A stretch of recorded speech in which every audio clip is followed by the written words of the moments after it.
considera si a ver, hay diferentes grados de inmunodepresión o inmunosupresión, porque vos no tenés la misma inmunodepresión con un paciente que toma 20 miligramos de corticoides que con un paciente que toma 60 miligramos de corticoides. ¿Tá? Pero son pacientes inmunodeprimidos. No es lo mismo el riesgo de infectarse que tiene un paciente con un biológico que un paciente que está tomando metotrexato solamente. Perfecto, gracias. Pero de por sí son todos fármacos inmunodepresores o inmunomoduladores, así que sí implican cierto grado siempre de inmunodepresión. Yo tengo una duda, profe, con las vasculitis. Uh-huh. ¿Y los inmunomoduladores, digamos, se asocian a los corticoides o se dan por separado también? Depende qué vasculitis y qué manifestación de vasculitis. Las manifestaciones graves de las vasculitis, por ejemplo, una hemorragia alveolar que tiene una alta mortalidad, va a necesitar dosis altísimas de corticoides, incluso pulsos endovenosos y después corticoides en dosis altas por boca hasta que las podamos descender. Si una vasculitis te da solamente manifestaciones en piel, probablemente uses dosis menores de corticoides. ¿Sí? Sí. Lo puedas esperar más tiempo. Y en cuanto a en general, para las manifestaciones graves, se empieza más o menos todo bastante rápido, tanto los corticoides como el inmunosupresor. Por ejemplo, manifestación grave, hemorragia alveolar, se hacen 3 pulsos de corticoides endovenosos con 1 gramo por día durante 3 días, y al cuarto día le podés hacer ciclofosfamida, que después se la vas a mantener durante 6 meses más. Genial. Entonces se hace ahí todo junto. Después el corticoide se va descendiendo, la ciclofosfamida se la dejas hasta que termina todos los pulsos de ciclofosfamida y después se hace el mantenimiento. Siempre para las manifestaciones graves hay una etapa de inducción, que es un bombazo de inmunodepresión para apagar el fuego, y después está la etapa de mantenimiento, donde se intenta de que el paciente quede libre de corticoides y con algún inmunosupresor que lo mantenga estable y en remisión. Genial, gracias.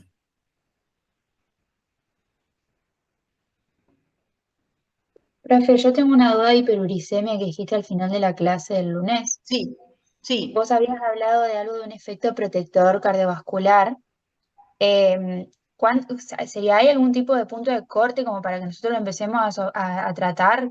O sí tenemos que tener todos los síntomas de gota, por ejemplo, y ahí lo tratamos? O sea, ¿cuándo lo dejas pasar? Porque no me quedó claro. No, en realidad la hiperuricemia sola no se trata, a ver, no se trata excepto que tengas valores muy elevados. Depende de la bibliografía, pueden encontrar como punto de corte 10, 11 miligramos, ¿sí? En sangre. El tema es que difícilmente un paciente que tenga esos valores de ácido úrico en sangre no tenga alguna manifestación por esa hiperuricemia. Claro. ¿Se entiende? Entonces, difícilmente una hiperuricemia de 10, 11 sea completamente asintomática y el paciente no tenga ni litiasis renal, ni ataques articulares, ni podagra, ni nada de eso. Gracias. De nada.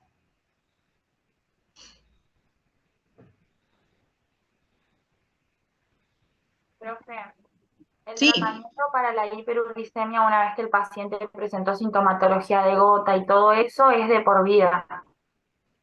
No, porque por ahí si el paciente, si la hiperuricemia estaba muy en relación con los hábitos dietéticos o con alguna droga que utilizaba y vos modificás todos esos factores, le podés ir bajando el alopurinol, que en general es la droga que utilizamos en forma crónica, le podés bajar el alopurinol y quizás el paciente con cambios en el hábito, en los hábitos de su vida, puede mantener niveles normales de ácido úrico y no depender de una droga.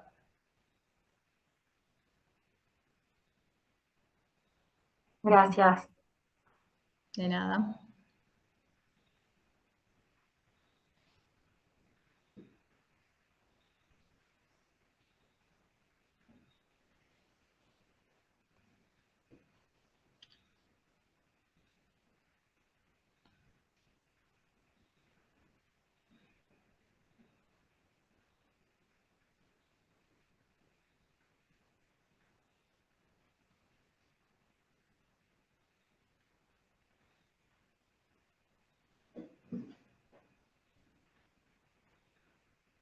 No sé si todos llegaron a ver en el grupo, porque habían algunos que todavía no estaban agregados, las fotos de esa paciente que está internada todavía de esa mucositis por metotrexato, con esas lesiones ulceradas, espantosas.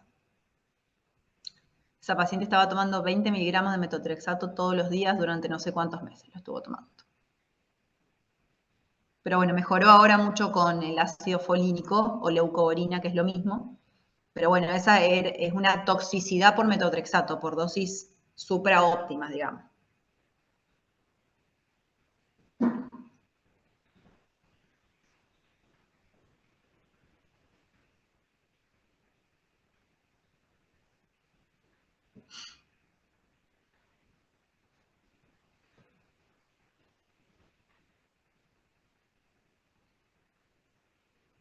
¿Algo más? Acuérdense siempre ustedes los patrones más típicos de todo. O sea, el patrón articular de una R, qué tipo de artritis, bueno, después lo vamos a ver, tiene una paciente lúpica, o cómo es el cuadro clínico predominante de una gota. Sí, eso ustedes se tienen que aprender los prototipos del paciente, digamos, para pensar como diagnósticos diferenciales. Después, bueno, obviamente que puede haber un montón de presentaciones clínicas atípicas o menos frecuentes, pero siempre ubíquense si es más frecuente en varones, en mujeres, en qué edad, presentación clínica más frecuente. ¿Tá? Eso también los va a ayudar a ubicarse como para no tirar cualquier diagnóstico diferencial en cualquier paciente, porque convengamos que si una paciente viene, no sé, 80 años con dolores articulares, y si me dicen lupus, la verdad que no es tan frecuente un lupus que debute a los 80 años. Posiblemente tenga, lo que primero me tienen que decir, una artrosis. ¿Ah? Profe, yo con respecto a gota, Sí, en un apunte decía de que se daba más que nada en las mujeres posmenopáusicas, o sea, no en las de edad fértil. ¿Por qué sucede eso? Sería, qué relación tiene con la posmenopausia? no, en realidad es por los valores de ácido úrico, cómo se van modificando a lo largo de la vida. Digamos, en las posmenopáusicas aumentan los niveles de ácido úrico de manera fisiológica. Entonces ahí como que se equiparan un poco a los varones y tienen la misma incidencia o prevalencia de gota. Pero hay algo fisiológicamente que hace que aumente, ¿no? ¿Por qué sería? No, está ¿Por en qué relación sucede? está en relación a la parte hormonal siempre, en la parte femenina. Estrictamente el detalle en sí, no me lo acuerdo, no lo sé, en realidad no me lo acuerdo, lo tendría que chequear, pero tiene que ver también con todo el metabolismo hormonal la parte hormonal de las mujeres. Así como hay, por ejemplo, en la densidad mineral ósea, hay un pico de densidad mineral ósea que después va decreciendo, que es diferente también en mujeres y en varones, por eso también digamos, en las mujeres es más frecuente la osteoporosis que en los varones, porque está en relación a las hormonas femeninas, toda la pérdida o el pico de la masa, digamos, en la edad a la que se alcanza el pico de masa ósea y después la pérdida en relación a las hormonas femeninas, con esto pasa más o menos lo mismo. Gracias. Profe, con respecto al lupus, Sí, que tiene manifestaciones en casi todos los sistemas, ahí nos sí. centramos en las más frecuentes de cada sistema, por ejemplo, las que son de presentación dérmica, el compromiso nefrítico. Sí, más que nada, a ver, piel, que es muy típico, compromiso articular, que es recontra frecuente, nefritis lúpica, porque es frecuente y porque es grave, ¿sí? La serositis. Por ahí lo que yo les hablaba la otra vez de los criterios, también es para acordarse qué manifestaciones son más importantes o más frecuentes que otras, como para que los ayude a pensar en el cuadro clínico. Nadie les va a preguntar en la mesa manifestaciones neuropsiquiátricas del lupus, ¿sí? Porque es algo infrecuente, es difícil de saber si un paciente tiene convulsiones por lupus o tiene convulsiones por otra cosa, salvo que tenga una masa en el cerebro. Pero siempre es lo más frecuente, lo más típico o lo más grave. ¿Sí? La nefritis lúpica, por ejemplo, es las dos cosas. Es grave, porque encima las formas más frecuentes son las más graves, y se da en un porcentaje alto de los pacientes. 30, 50% de los pacientes con lupus en algún momento tienen algún tipo de compromiso renal. Y encima esos compromisos renales en general son las clases más graves que tienen más riesgos de desarrollar insuficiencia renal crónica. Genial. De nada.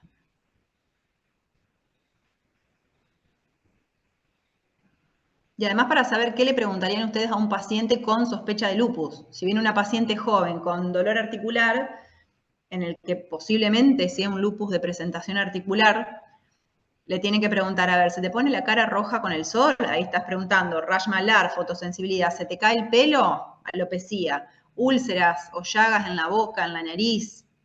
¿Tá? ¿Alguna vez te internaron por algún problema respiratorio, juntaste agua en los pulmones, algún derrame pleural? Cosas que son frecuentes, digamos, de ver.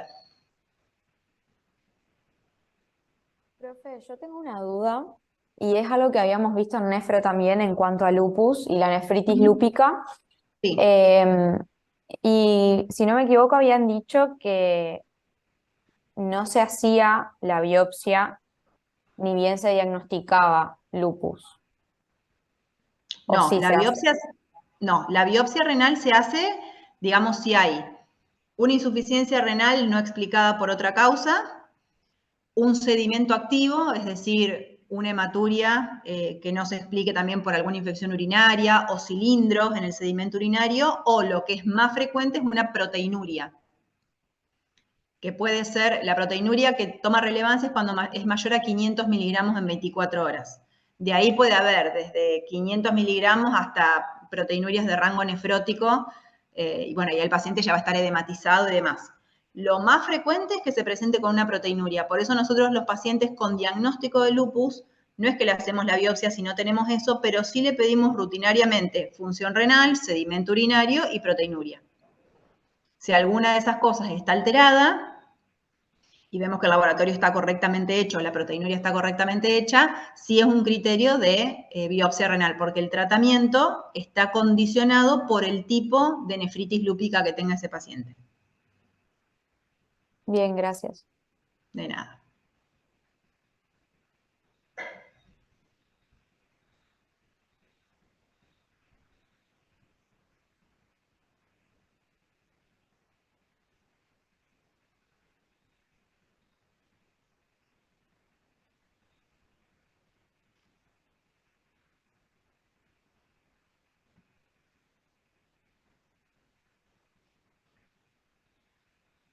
Profe, en cuanto a los Sí. criterios de lupus, eh, no, está mal decir diagnóstico de lupus por criterio, ¿no es cierto? Porque yo tengo acá el tema de los SLIC del año 2012 y Sí. dice que es diagnóstico de lupus si tiene, por ejemplo, al menos un clínico, un inmunológico, o se tiene que tener 4 criterios, o nefritis lúpica con el FAM positivo. ¿Está Uh-huh. mal decir que es diagnóstico de lupus? Sí, porque habíamos hablado de que los criterios no eran diagnósticos, no me quedó claro eso. Sí, se habla de criterios de clasificación, justamente porque, a ver, lo que hablábamos es que si esperamos a que un paciente sea diagnosticado por cumplir criterios, llámese lupus, llámese artritis reumatoidea o lo que sea, quizás lleguemos tarde en un montón de cosas, ¿está? Porque hay Claro. pacientes que vos los tenés que empezar a tratar, a ver, si tiene, no sé, si viene con una artritis, viene un FAM positivo en altos títulos, no tiene ninguna otra cosa, y no sé, se le cae un poco el pelo, y quizás yo interprete que es un lupus y no tuvo ni nefritis, ni tiene un anti-DNA por el momento, y le voy a poner una hidroxicloroquina, ¿me entendés? Sí, entiendo, Entonces, gracias. los criterios clasificatorios ayudan para la parte epidemiológica, para agrupar pacientes y después ver cómo se comportan esos pacientes que comparten características clínicas, pero no sirven para los casos particulares en el consultorio.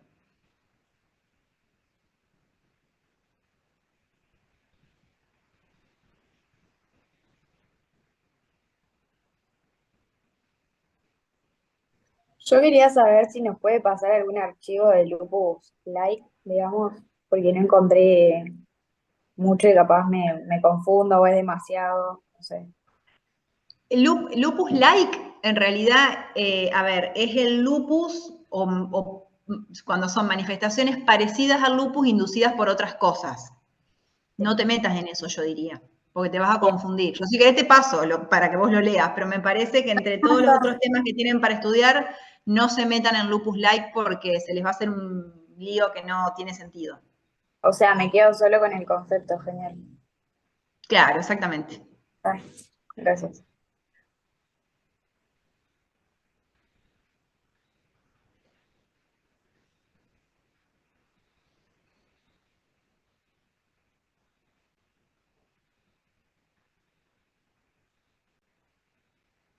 Y en lo del laboratorio inmunológico, en lo de la clase de laboratorio, acuérdense también que, digamos, los anticuerpos o esas serologías que pedimos no son determinantes de una sola enfermedad, ¿sí? No es tan lineal. Y acuérdense que hay ciertas cosas de laboratorio inmunológico que las pueden alterar otras cosas clínicas, ¿sí? Que ahí lo tienen en la misma clase, digamos, que haya un factor reumatoideo positivo no significa R. Ni siquiera a veces significa enfermedad reumática. O sea, esos conceptos clínicos traten de tenerlos porque les van a servir mucho para abordar los casos clínicos.